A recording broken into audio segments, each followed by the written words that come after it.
Cinema డైలాగుల్ని పోస్టర్లుగా పెట్టినందుకు ఇద్దరిని రిమాండ్కు పంపారు.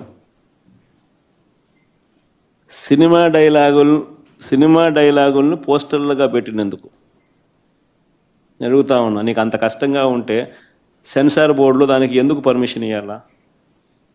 డైలాగులు తీసేయండి. ఇంకా బాలకృష్ణ సినిమాలో, పవన్ కళ్యాణ్ సినిమాలు చూస్తే ఇంకా పెద్ద పెద్ద డైలాగులు కనిపిస్తాయి. నాకు ఇప్పుడే ఇక్కడికి వచ్చి ప్రెస్ మీట్కి ముందు శ్రీహరి నాకు చూపించినట్టు కొన్ని డైలాగులు, ఆ సినిమా డైలాగులు, వాళ్ళ సినిమా డైలాగులు చూస్తే ఇంకా దారుణమైన డైలాగులు.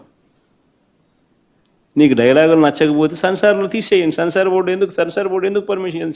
సెన్సార్ బోర్డు ఉండేది ఎందుకు? అంతేగాని ఆ సినిమా డైలాగులు సినిమా వచ్చిన తర్వాత, రిలీజ్ అయిన తర్వాత ఆ సినిమా డైలాగులు, ఆ సినిమాలో మంచి పాటలు ఉంటే ఆ మంచి పాటలు అవన్నీ న్యాచురల్గా ప్రసిద్ధి చెందుతాయి. ఆ సినిమాలో మంచి పాట ఏదైనా ఉంటే ఆ మంచి పాట పాడినా తప్పే అంటావు. ఆ సినిమాలో ఏదైనా మంచి డైలాగులు ఏదైనా వీళ్ళకి నచ్చితే ఆ నచ్చిన డైలాగులు వీళ్ళు పోస్టర్లుగా పెట్టినా తప్పే, వీళ్ళు మాట్లాడినా తప్పే, వాళ్ళు చేసిన యాక్షన్లు వీళ్ళు చేసినా తప్పే.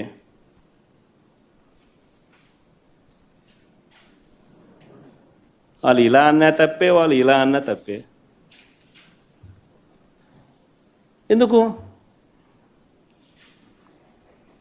మరి సినిమాలు ఎందుకు తీస్తున్నారు స్వామి? మీరు ఆపేసేయండి.